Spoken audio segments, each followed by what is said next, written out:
میں تمہارے ساتھ رہنا چاہتا ہوں نا، ہمیشہ اپنی زندگی کے آخری سانس تک۔ بخت خان نے اس کے نرم ہاتھوں کو اپنے لبوں سے لگاتے ہوئے کہا، ان کا نفرت کیوں ختم نہیں ہو رہا خان؟ اور ہم کو تم یہ بتاؤ، ہم ایسا کیا کریں جس سے ان کا نفرت ختم ہو جائے؟ جنان گلوگیر لہجے میں بولی، مورے کی نفرت میری بھی سمجھ سے باہر ہے، لیکن تمہیں کچھ کرنے کی ضرورت نہیں ہے، وہ خود صحیح ہو جائیں گی۔ بخت خان نے اس کے ہاتھ چھوڑ کر نرمی سے اسے اپنے سینے سے لگاتے ہوئے کہا، ہم ان کی خدمت بھی کرنے کو تیار ہے، وہ جو کہیں گی ہم ان کی ہر بات ماننے کو تیار ہے، لیکن وہ کچھ تو گنجائش ہمارے لیے اپنے دل میں پیدا کریں، ہم کو محبت نہ دیں لیکن اس طرح سے ہمارا تذلیل تو نہ کریں، یہی سوچ کر ہم پر رحم کر دیں کہ ہم تمہارا بیوی ہیں، ہم بھی انسان ہیں۔ کہتے ہوئے جنان کی آنکھیں نم ہو گئیں۔ پلیز تم خود کو ہلکا مت کرو، میں تمہیں اس طرح پریشان نہیں دیکھ سکتا۔ بخت خان نے اپنے حصار کا دباؤ بڑھاتے ہوئے کہا۔ جنان کچھ لمحے خاموش رہی، پھر آہستہ سے بولی، تمہیں کیا لگتا ہے وہ ہم کو اپنا لے گا؟ جنان نے پوچھا تو بخت خان نے جھک کر اس کی طرف دیکھا۔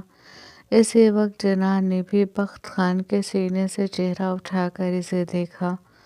پتہ نہیں، بخت خان نے بنا لگی لپٹی کے کہا، لیکن ہم کو پتہ ہے وہ کبھی ہم کو نہیں اپنائے گا، وہ ہمیشہ ہم کو اسی طرح دھتکارے گا، اسی طرح ہم سے نفرت کرے گا۔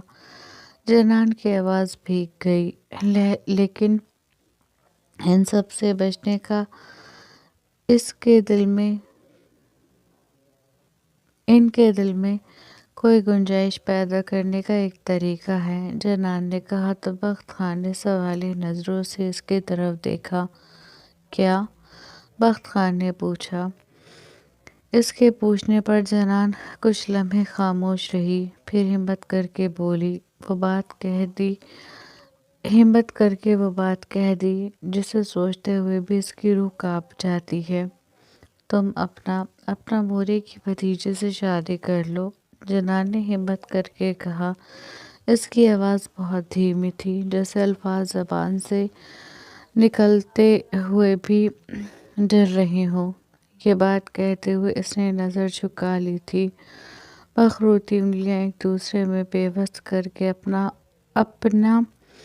اپنے ہاتھوں کی کپکپاہٹ کو روکنے کی بھی کوشش کی تھی، جس میں وہ ناکام رہی تھی۔ اس کی بات سن کر بخت خان بے یقینی سے اسے دیکھنے لگا، پھر آہستہ سے اس کے گرد سے اپنا حصار توڑ کر وہ چند قدم پیچھے ہو کر اس سے رخ پھیر گیا۔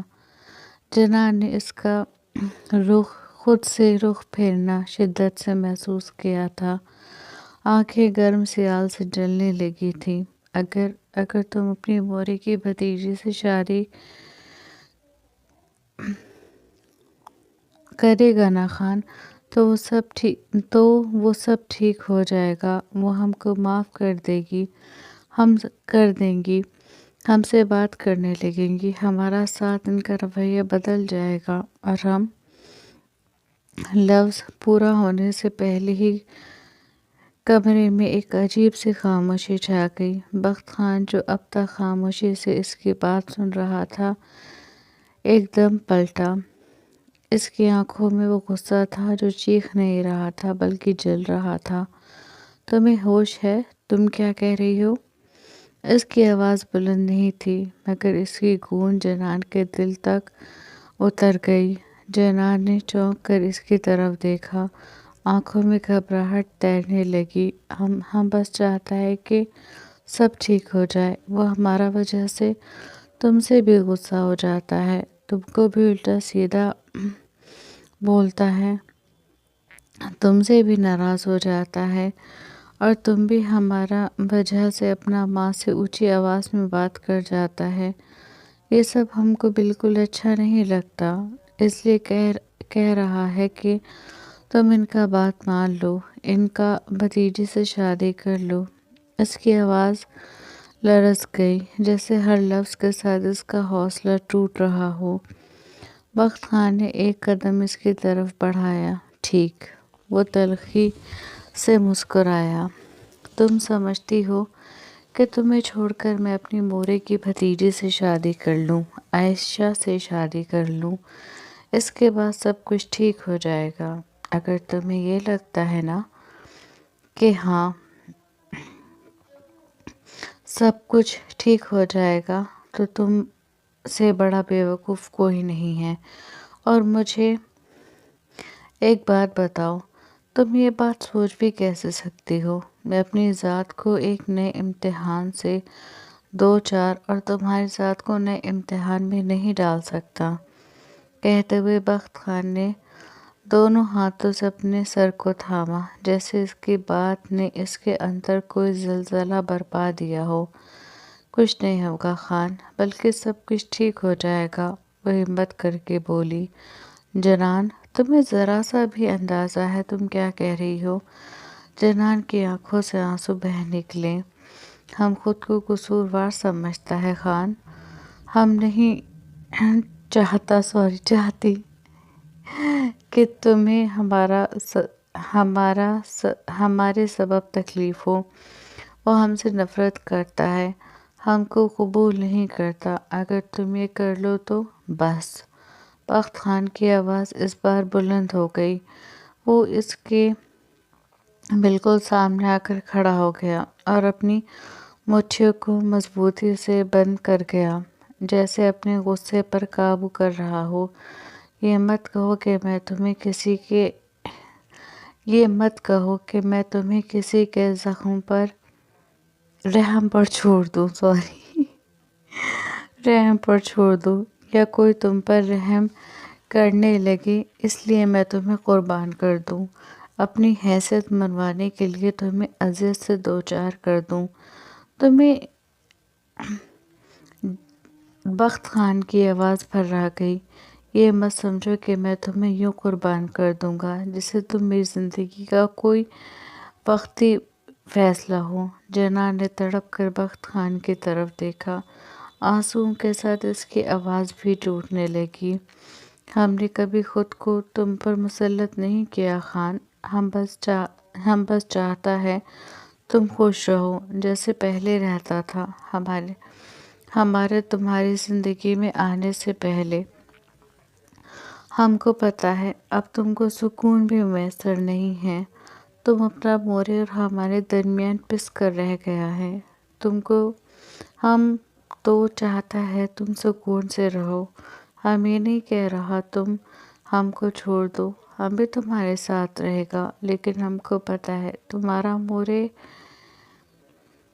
تمہیں ہمارے ساتھ دیکھ کر کبھی خوش نہیں ہوگا، بلکہ وہ اپنی بھتیجی کے ساتھ تم کو دیکھ کر خوش ہوگا۔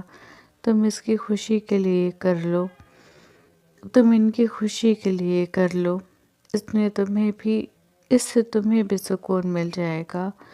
جنان ٹوٹے لہجے میں بولی۔ یہ سن کر بخت خان کا غصہ جیسے اچانک ٹوٹ کر درد میں بدل گیا۔ اس نے گہری سانس لی۔ میرا سکون تم ہو جنان۔ آواز دھیمی مگر جذبات کی شدت سے گونجی ہوئی تھی۔ وہ ہر لفظ پر زور دے کر بولا، میری زندگی، میرا صبر، میرا سب کچھ تم۔ بخت خان نے جنان کے آنسوؤں سے بھیگی ہوئی آنکھوں میں دیکھتے ہوئے کہا اور اس کی آواز کانپ گئی، تم اپنی معصومیت کے ساتھ یہ سوچ بھی کیسے سکتی ہو کہ میں تمہیں چھوڑ دوں کہ کسی اور کے نام پر تمہاری جگہ بدل لوں؟ جنان کی ہچکی بندھی۔ ہم کمزور ہیں، شاید اسی لیے ایسا سوچتا ہے۔ ہمارے اندر نفرت کو برداشت کرنے کا مادہ نہیں ہے۔ ہم تو محبت سے گندھا ہوا انسان ہے، ہم سے نفرت برداشت نہیں ہوتا۔ بخت خان نے بے بسی سے سر ہلایا۔ تم کمزور نہیں ہو، تم بہت مضبوط ہو، وہ آہستہ بولا۔ اس نے ایک لمحے کو آنکھیں بند کی، پھر آہستہ سے کہا، میں تمہیں کسی کے سامنے جھکنے نہیں دوں گا، چاہے دنیا میرے خلاف ہی کیوں نہ ہو جائے۔ بس تم اس طرح کی بات پھر کبھی اپنی زبان پر مت نکالنا۔ میں خواہ بندہ ہوں، مجھے گھاٹ گھاٹ کا پانی پینا نہیں آتا۔ میں تم پر اکتفا کرتا ہوں۔ میں نے تمہیں اپنی بیوی ہونے کا حق دیا ہے، میں کسی اور کوئی حق نہیں دے سکتا، میں کسی اور کو اپنے ساتھ نہیں دیکھ سکتا۔ جہاں تک بات رہی مورے کی، میں اپنی آخری سانس تک کوشش کروں گا کہ وہ تمہیں اپنا لیں، لیکن اگر انہوں نے ایسا نہیں بھی کیا تو کوئی فرق نہیں پڑتا۔ میں تو تمہیں اپنا چکا ہوں نا، میری بہن تمہیں اپنا چکی ہے، میرے دادا دادی تمہیں اپنا چکے ہیں، اتنا کافی ہے تمہارے لیے، سمجھی؟ دوبارہ اس کا چہرہ ہاتھوں کے پیالوں میں لے کر بخت خان بولا تو جنان نے ڈبڈبائی آنکھوں سے اس کے مہربان چہرے کو دیکھا۔ بتاؤ سمجھی میری بات؟ بخت خان نے جنان کے یوں ٹکٹکی باندھے دیکھنے پر کہا تو اس نے آہستہ سے اس بات میں سر ہلا دیا۔ دونوں کے درمیان کچھ دیر خاموشی حائل رہی، وہ خاموشی جس میں صرف دلوں کی دھڑکن بول رہی تھی۔ جنان کی پلکوں سے پھسلتے آنسوؤں کے ساتھ ٹوٹ گئی۔ خان، ہم تمہارے بغیر نہیں رہ سکتا، جنان نے لرزتی ہوئی آواز میں کہا۔ یہ کہتے ہوئے وہ ساری کی ساری بکھر گئی، وہ ایک لمحے کو جیسے خود سے ہار گئی تھی۔ بخت خان نے کچھ کہنے کی بجائے آگے بڑھ کر اسے اپنی باہوں میں سمیٹ لیا۔ ایسا حصار جو صرف جسموں کا نہیں تھا، روحوں کا تھا۔ اس نے جنان کے سر کے پچھلے حصے پر ہاتھ رکھ کر اس کے بالوں میں انگلیاں پھیرتے ہوئے اس کے ماتھے کو اپنے سینے سے لگا لیا، جہاں اس کی دھڑکن جنان کو اپنے کانوں میں صاف سنائی دے رہی تھی۔ اور میں، بخت خان کی آواز بھاری مگر نرم تھی، میں بھی تمہارے بغیر نہیں رہ سکتا جنان۔ محبت کا پتہ نہیں، لیکن تم میری عادت بن چکی ہو، اور عادت محبت سے زیادہ خطرناک ہوتی ہے، محبت سے زیادہ جان لیوا ہوتی ہے، اور میں اپنی یہ عادت کبھی نہیں چھوڑوں گا، بخت خان نے کہا۔ تو جنان نے اس کی ہائی نیک کو اس کے سینے سے مضبوطی سے تھام لیا۔ بخت خان نے چہرہ جھکا کر اسے دیکھا اور اپنے درد کی پرواہ کیے بغیر اس کے آنسو اپنی ہتھیلی میں سمیٹنے لگا جیسے وہ کوئی انمول چیز ہو۔ رویا مت کرو، تمہارا ہر آنسو مجھے توڑ دیتا ہے۔ میں ہوں جب تک سانس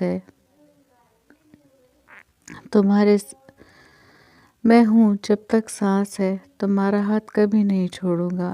جنان نے آنکھیں بند کر لیں، اس کے دل میں ڈھیر سکون اتر آیا۔ اس لمحے نہ دنیا تھی نہ کوئی خوف، بس دو دل تھے جو ایک دوسرے میں پناہ ڈھونڈ رہے تھے، اور ایک محبت تھی جو خاموشی سے وعدہ کر رہی تھی کہ یہ ساتھ کبھی ٹوٹنے والا نہیں۔ دوپہر کے کھانے کے بعد وہ لوگ شری نگر کے لیے نکل گئے تھے۔ وہ چاروں ایک ساتھ تھے، جبکہ بخت خان اور جنان ایک ساتھ تھے۔ یاسر نے بخت خان کے زخم کی وجہ سے اسے ڈرائیونگ کرنے کے لیے منع بھی کیا تھا۔ اس کا کہنا تھا وہ سب ایک گاڑی میں جا سکتے ہیں، لیکن بخت خان نے صرف صاف انکار کر دیا۔ اسے پتہ تھا وہ ایک ساتھ جائیں گے اور اس کی مورے گاہے بگاہے جنان پر طنز کریں گی، اسے اپنی باتوں سے تکلیف پہنچائیں گی، اور وہ ایسا نہیں چاہتا تھا۔ ڈرائیونگ کرتے ہوئے اسے تکلیف ہو رہی تھی، درد میں بے تحاشا چیخیں اٹھ رہی تھیں، لیکن وہ اپنے درد کو برداشت کیے ڈرائیونگ کر رہا تھا۔ اس کے لیے یہ درد برداشت کرنا زیادہ آسان تھا بنسبت اس کے کہ اس کی ماں اس کی بیوی کو کچھ کہتی اور اسے تکلیف ہوتی۔ آج برف باری نہیں تھی، انہیں شری نگر پہنچنے میں 2 گھنٹے لگے تھے۔ حویلی پہنچتے ہی بخت خان سب سے پہلے آذر صاحب اور زمدہ بیگم سے ملنے ان کے کمرے میں گیا۔ اسے دیکھ کر زمدہ بیگم نے ایک دم اپنی باہیں اس کے سامنے وا کر دی۔ وہ آگے بڑھا اور ان کی مہربان باہوں میں سما گیا۔ اسے اپنے سینے سے لگا کر زمدہ بیگم بے آواز رو پڑی۔ بخت خان کو ان کا بوڑھا وجود ہچکیوں کی زد میں محسوس ہوا تو اس نے ایک دم انہیں خود سے الگ کر کے ان کا چہرہ اپنے ہاتھوں کے پیالوں میں لے لیا۔ آپ رو کیوں رہی ہیں؟ بخت خان نے پوچھا۔ مجھ سے پوچھ رہے ہو میں کیوں رو رہی ہوں؟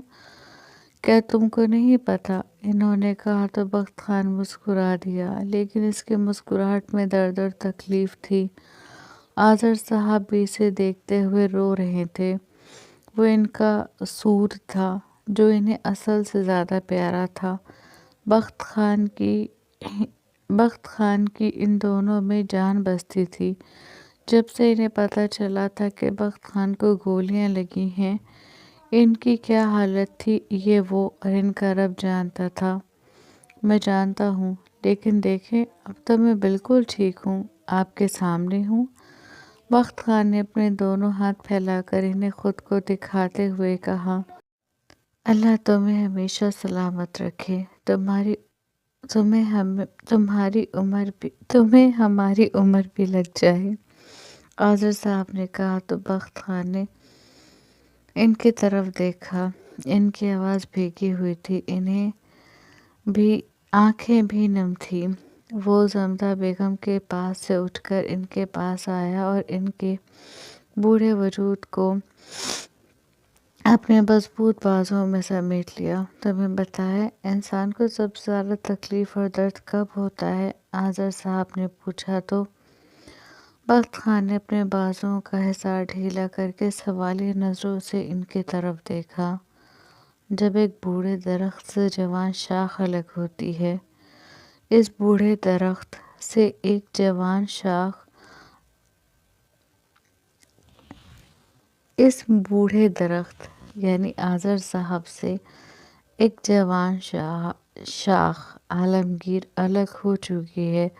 اب اس درخت میں اتنی ہمت نہیں کہ وہ اپنی اور جوان شاخ یعنی بخت خان کو خود سے الگ ہوتے دیکھ سکے۔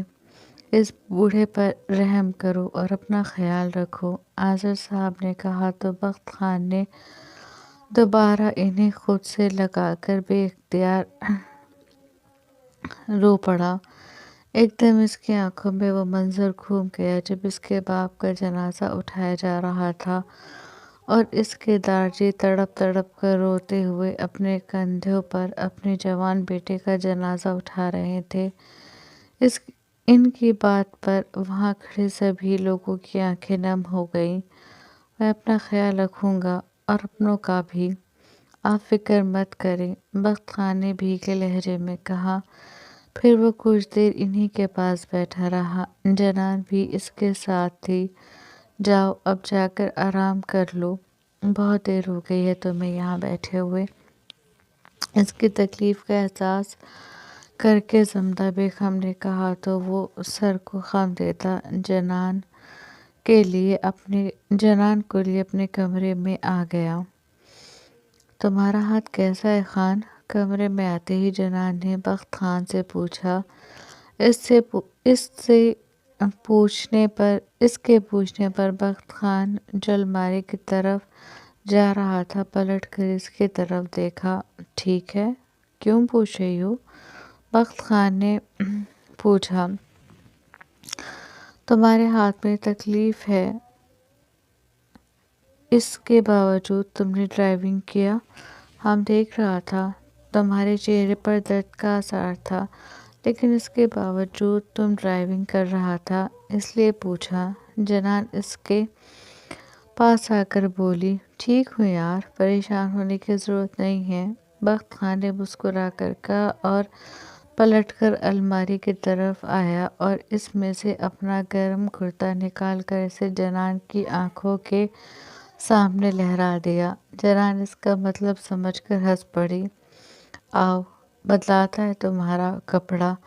مسکراتے ہوئے اس کے پاس آ کر جنان نے اس کے ہاتھ سے ہینگر لیا اور پھر اس کو چینج کرا دیا۔ باقی میں خود کر لوں گا، وہ ہنس کر بولا اور ڈریسنگ روم میں چلا گیا۔ 5 منٹ بعد جب وہ واپس آیا تو وہ گرم کرتا شلوار میں ملبوس تھا۔ کافی براؤن کلر کا گرم کرتا شلوار اس پر خوب بے حد پھب رہا تھا۔ جنان ایک کام کرو گی؟ جنان جو لگیج ٹرالی سے اپنا سامان نکال رہی تھی بخت خان کے کہنے پر ایک دم اس کی طرف متوجہ ہو گئی۔ ہاں بولو، اس نے کہا۔ یہ پلیز کھڑکی کا پردہ ڈال دو، آتش دان میں آگ جلا دو اور لائٹ بند کر دو، مجھے نیند آ رہی ہے، میں کچھ دیر سونا چاہتا ہوں۔ بخت خان نے اپنے بائیں ہاتھ پر ہاتھ رکھتے ہوئے کہا، ٹھیک ہے۔ اس نے مسکرا کر کہا اور کھڑکی پر پردے ڈال کر آتش دان میں آگ جلائی، پھر لائٹ بند کر دی۔ کمرے میں آتش دان میں جلتی آگ کی ہلکی سی روشنی پھیل گئی تھی۔ بخت خان بیڈ پر لیٹ گیا۔ تمہارا سر دبائیں؟ اس کے پاس آ کر جنان نے پوچھا۔ بخت خان نے آنکھیں کھول کر اسے دیکھا، پھر نفی میں سر ہلا کر دوبارہ آنکھیں بند کر لی۔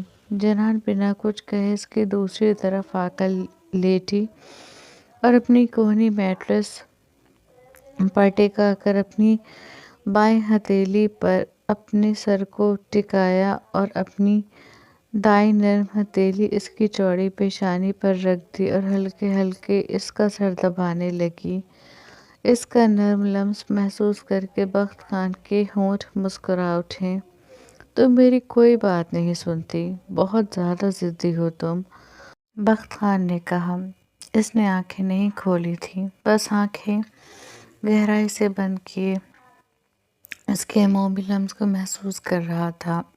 ہم ایسا ہی ہے اور تم کو ہمارے ساتھ ایسے ہی گزارا کرنا ہوگا، جنان بولی۔ کر لیں گے، اب میرے پاس کوئی آپشن تھوڑی ہے، بخت خان ہنس کر بولا اور آہستہ سے کروٹ لے کر جنان کے سینے میں اپنا چہرہ چھپا لیا۔ بخت خان کے اس انداز پر جنان کی دھڑکن ایک دم منتشر ہوئی تھی۔ اسے اپنی دھڑکنوں پر بخت خان کی گرم سانسیں پوری شدت سے محسوس ہو رہی تھی۔ سانس جہاں تھی وہیں اٹک کر رہ گئی تھی، گلے میں گلٹی بھر کر معدوم ہوئی تھی۔ جنان نے بنا کچھ کہے آہستہ سے نظریں جھکا کر بخت خان کی طرف دیکھا۔ اسی طرح بخت خان کے اسے صرف بخت خان کے بال نظر آئے تھے۔ اس کا پورا چہرہ سینے میں چھپا ہوا تھا۔ سانس لے لو ورنہ مر جاؤ گی، جنان کے سانس روکے رہنے پر بخت خان نے کہا تو جنان نے اس کی بات پر سٹ پٹا کر ایک دم گہرا سانس لیا۔ بخت خان کے ہونٹوں پر ایک دم مسکراہٹ ابھر گئی۔ تم ایسا لیٹے گا تو ہم تمہارا سر کیسے دبائے گا؟ سانس لے کر وہ بولی۔ سر مت دباؤ، بس سر میں مالش کر دو، بخت خان اسی طرح بولا۔ بولتے ہوئے اس کے لب جنان کے دل کے مقام سے مس ہو رہے تھے۔ جنان نے کہا اور اپنی مخروطی انگلیاں اس کے گھنے بالوں میں پھنسا دیں اور پھر آہستہ آہستہ اس کے بالوں میں مالش کرنے لگی۔ جنان کا لمس بخت خان کو الگ ہی دنیا میں لے جا رہا تھا۔ اس کے لمس سے بخت خان کی آنکھیں گہرائی سے بند ہوتی گئیں اور وہ کچھ ہی دیر میں نیند کی وادیوں میں اتر گیا۔ بخت خان کے سونے کا اطمینان ہوتے ہی جنان نے اس سے الگ ہونا چاہا، لیکن بخت خان نے اپنا زخمی بازو اس کے گرد اس طرح حمائل کیا ہوا تھا کہ وہ چاہ کر بھی اس کے ہاتھ کو نہیں ہٹا پائی۔ پھر تھک ہار کر وہ بھی لیٹ کر سو گئی۔ آج ایک ہفتے بعد 4 دن بعد آج ایک ہفتے بعد بخت خان ڈیوٹی پر جا رہا تھا۔ جنان صغیرہ بوا کے ساتھ اس کا ناشتہ بنا رہی تھی۔ بوا، تم ہم کو وہ سب کھانا سکھائے گا نا جو خان کو پسند ہے؟ آواکاڈو میش کرتے ہوئے جنان نے پوچھا۔ ہاں بالکل، میں سب سکھا دوں گی، بس تم سیکھنے والی ہونی چاہیے، انہوں نے ہنس کر کہا۔ ہم خان کے لیے سیکھ لے گا بوا، میشڈ آواکاڈو ٹوسٹ پر لگاتے ہوئے جنان نے کہا۔ صغیرہ بوا نے ایک دم اس کی طرف دیکھا۔ وہ مسکرا رہی تھی اور اس طرح مسکراتی ہوئی وہ بے حد پیاری لگ رہی تھی۔ صغیرہ بوا نے دل ہی دل میں اس کی نظر اتاری اور ہمیشہ اس کے اسی طرح مسکراتے رہنے کی دعا کی۔ بوا، جا کر ڈائننگ ہال میں دیکھو، کسی چیز کی ضرورت تو نہیں ہے؟ وہ دونوں باتیں کر رہی تھی کہ ایک دم انہیں پیچھے سے انا کی آواز سنائی دی۔ دونوں نے ایک ساتھ پلٹ کر اس کی طرف دیکھا۔ نہیں بیٹا، ڈائننگ ہال میں سب چیزیں موجود ہیں، بس بخت صاحب کا ناشتہ بن رہا ہے، انہوں نے کہا۔ پھر بھی آپ جا کر دیکھیں، ہو سکتا ہے کسی کو کسی چیز کی ضرورت ہو، انا نے کہا۔ وہ اس گھر کی ملازمہ تھی، مالکوں سے بحث بھی نہیں کر سکتی تھی، سو چپ چاپ سر کو خم دیتی چلی گئیں۔ کیا کر رہی ہو؟ سینے پر ہاتھ باندھ کر جنان کے قریب آتے ہوئے انا نے پوچھا۔ خان کا ناشتہ بنا رہا ہے، جواب دے کر وہ پلٹی اور ٹوسٹ پر آملیٹ رکھنے لگی۔ تم کیوں اتنی محنت کر رہی ہو؟ ملازم ہے تو کام کرنے کے لیے۔ اس کے پاس آ کر بالکل اس سے سٹ کر کھڑے ہوتے ہوئے انا نے کہا۔ اس کے اس قدر سٹ کے کھڑے ہونے پر جنان نے عجیب نظروں سے اسے دیکھا، پھر ایک دم دائیں طرف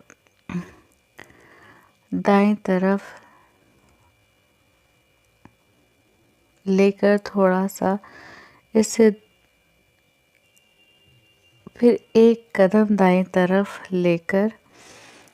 سا اس سے دور ہو کر کھڑی ہو گئی اور ٹوسٹ کو پلیٹ میں رکھنے لگی۔ میں نے کچھ کہا ہے؟ انا نے دونوں ہاتھ پلیٹ فارم پر رکھ کر پوچھا۔ گھر میں ملازم ہونے کا مطلب یہ تو بالکل نہیں ہوتا کہ گھر کا فرد کوئی کام نہیں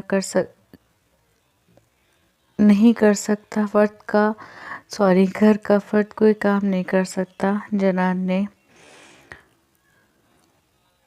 مختصر جواب دیا۔ ہاں لیکن پھر بھی کیوں کام کرنا؟ وہ بولی۔ ہم تم سے کرنے کے لیے تو نہیں کہہ رہا، ہم خود کر رہا ہے، تم کو کیا پریشانی ہے؟ جنان نے کپ میں قہوہ نکالتے ہوئے پوچھا۔ مجھے کوئی پریشانی نہیں ہے، میں تو بس ایسے ہی کہہ رہی تھی۔ ابھی تمہاری بات سنی نا کہ تم بخت کی پسند کا کھانا بنانا سیکھنے والی ہو، انا نے کہا تو جنان نے ایک دم اس کی طرف دیکھا۔ ہاں، اس میں کوئی پریشانی ہے کیا؟ ہاں، اس میں پریشانی کیا ہے؟ وہ بولی۔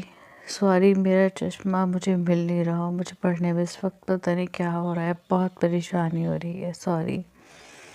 پریشانی کچھ نہیں ہے، لیکن مجھے ایک بات بتاؤ، تم بخت کی پسند کا کھانا بنانا تو سیکھنے والی ہو، لیکن کیا تمہیں یہ بھی پتہ ہے کہ اسے پسند کیا ہے، کون سی چیز وہ زیادہ شوق سے کھاتا ہے اور کن چیزوں کو وہ دیکھنا بھی پسند نہیں کرتا؟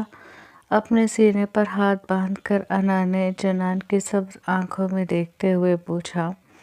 جنان کچھ لمحے اسے دیکھتی رہی، پھر مسکرا کر بولی۔ ہم کو خان کی پسند یا ناپسند کا پتہ ہو یا نہ ہو، وہ بات الگ ہے، تم ہم کو یہ بتاؤ، تم کیوں ٹینشن لے رہا ہے؟ ہمارا شوہر ہے، ہم کو اگر اس کا پسند ناپسند کا نہ بھی پتہ ہو تو ہم اس سے پتہ کر لے گا، تم ہمارا ٹینشن مت لو، جنان نے کہا تو انا کے تلووں سے لگی اور سر پر جا کر بجھی۔ آملیٹ آلموسٹ سوری چشمہ نہ لگا ہونے کا نقصان۔ آلموسٹ 3 مہینے ہو گئے ہیں تمہاری شادی کو۔ ان 3 مہینوں میں تمہیں اس کی پسند ناپسند کا بھی نہیں پتہ چلا؟ جنان کے جواب پر وہ سلگتے ہوئے بولی، نہیں، وہ کیا ہے نا، نیا نیا شادی ہے، ہنی مون پیریڈ ہے، ابھی ہم دونوں کا تو اس طرح کا باتیں کرنے کا موقع نہیں ملا۔ جنان نے تپے ہوئے کو اور تپاتے ہوئے کہا۔ ہنی مون پیریڈ کا نام سنتے ہی انا کے پتنگے لگ گئے۔ ہنی مون پیریڈ، میڈم، شاید تمہیں یاد نہیں کہ تمہاری شادی کیسے ہوئی تھی اور وقت کی نظر میں تمہاری کیا اوقات ہے۔ انا نے زہر اگلا۔ ہم کو پتہ ہے کہ ہمارا شادی کیسے ہوا تھا، اور ہم کو یہ بھی پتہ ہے کہ خان کی نظر میں ہمارا کیا اہمیت ہے، لیکن ہم کو یہ نہیں پتہ کہ تم ہمارا اور خان کی زندگی میں اتنا انٹرسٹ کیوں لے رہا ہے۔ جاؤ بی بی، اپنا کام کرو۔ دنیا میں دوسروں کے گھروں میں جھانکنے کے علاوہ اور بھی بہت کام ہے، اور ہمیں تو بہت کام ہے۔ ہم کو ابھی اپنے شوہر کو ناشتہ دینا ہے، پھر اس کی ڈیوٹی پر جانے کے لیے تیاری میں بھی مدد کرانا ہے۔ ہم کو بہت کام ہے۔ تم کو نہیں ہے؟ تم یہیں ٹھہرو، یہیں کھڑی ہو کر ٹینشن لیتا رہو۔ پلیٹ اور قہوہ ٹرے میں رکھ کر جنان کچن سے نکل گئی۔ اس کے کچن سے نکلتے انا نے غصے سے بل کھا کر پوری قوت سے اپنا ہاتھ دیوار پر دے مارا۔ تمہارا شوہر، میں اسے تمہارا شوہر رہنے نہیں دوں گی۔ بخت میرا ہے، صرف میرا۔ میں تمہیں اس کی زندگی سے نکال کر پھینک دوں گی۔ اگر میں نے ایسا نہیں کیا تو میرا نام بھی انا نہیں۔ انا لب بھیج کر غصے سے بولی اور پیر پٹکتی کچن سے نکل گئی۔ جنان بخت کا ناشتہ لے کر سیدھا کمرے میں آئی۔ وہ ڈیوٹی جانے کے لیے تیاری کر رہا تھا۔ تمہارا ناشتہ؟ ٹرے کو ٹیبل پر رکھتے ہوئے جنان نے کہا تو بخت خان جو اپنی ریوالور چیک کر رہا تھا اسے لیے کرسی پر آ کر بیٹھ گیا۔ پہلے اس کو دور کرو۔ اس کے ہاتھ میں پکڑی ریوالور کی طرف اشارہ کر کے جنان نے کہا تو بخت خان نے سوالیہ نظروں سے اسے دیکھا۔ ایسے کیا دیکھ رہا ہے؟ جنان نے پوچھا۔ تمہیں ڈر لگ رہا ہے؟ بخت خان ہنس کر بولا، ہاں، ہم کو ڈر لگ رہا ہے۔ کوشش کیا کرو اس کو ہمارے سامنے نہ نکالا کرو، وہ بولی تو بخت خان نے خاموشی سے اس کا سیفٹی کلچ لگا کر کرسی کی سائیڈ میں رکھ لیا۔ تمہارا ناشتہ کہاں ہے؟ بخت خان نے پوچھا۔ ہمارا دل نہیں کر رہا، ہم بعد میں کرے گا، وہ بولی۔ کیوں؟ کیا ہوا تمہارے دل کو؟ کچھ نہیں ہوا ہے خان، بس ابھی دل نہیں چاہ رہا، ابھی دل نہیں کر رہا تھا۔ جب ہمارا دل کرے گا ہم ناشتہ کر لے گا، تم اپنا ناشتہ کرو، جنان نے کہا تو بخت خان خاموشی سے ناشتہ کرنے لگا۔ اپنا بہت دھیان رکھنا۔ ناشتہ کرنے کے بعد وہ ڈیوٹی پر جا رہا تھا جب جنان اس کے قریب آ کر بولی، جو حکم سرکار۔ بخت خان نے سر کو خم دیتے ہوئے کہا تو جنان مصنوعی خوبصورتی سے اسے دیکھنے لگی۔ اس کے دیکھنے پر وہ ہنس پڑا۔ اچھا، میں رات میں تھوڑا لیٹ آؤں گا، پریشان مت ہونا، اسے خود سے لگاتے ہوئے بخت خان نے کہا۔ کیوں، کہیں جا رہا ہے تم؟ اس نے پوچھا۔ نہیں، کہیں نہیں جا رہا ہوں، اتنے دن سے ڈیوٹی پر نہیں گیا تھا، پینڈنگ کام ہے جو مجھے ہی نپٹانے ہیں، اس میں دیر ہو جائے گی، بخت خان نے جواب دیا۔ تم اپنا خیال رکھنا بس، جنان نے پھر کہا۔ اسے صرف اس کی فکر تھی۔ ہاں بابا، اپنا بہت